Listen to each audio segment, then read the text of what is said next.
তো আসসালামু আলাইকুম বন্ধুরা, গুড মর্নিং। কি খবর তোমাদের? আশা করি সবাই ভালো আছো, আমিও ভালো আছি। আর তোমরা সবাই জানো আমি কেরালা মুরগি দোকানে কাজ করি।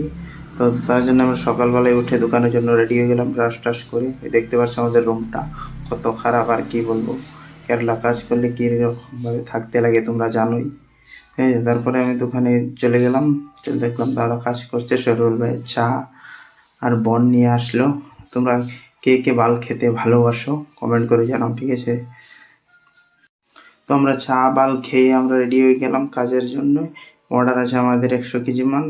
তারপরে সবসে পেলে আমরা মুরগিগুলো গরম পানিতে মেরে নিলাম। গরম পানিতে মারলে আর কি ভালোভাবে সাফ হয়ে যায় রুম্বাগুলো। তো বন্ধুরা দেখতে পাচ্ছ তোমরা মুরগিগুলো কি সুন্দরভাবে মেশিনে ঘুরছে। ঘোরার পরে আমরা দেখতে পাচ্ছি মুরগিগুলো বার করে নিলাম মেশিন থেকে। সবগুলো মেরে কি সুন্দর করে সাফ হয়ে গেছে একটা একটা। তারপর মুরগিগুলো কাটার পরে আমি নিয়ে চলে গেলাম ডেলিভারি দিতে। তোমরা দেখতেই পারছো। ভিডিওটা ভালো লাগলে लाइक एंड कमेंट करवा। मिलवा अगले वीडियो में।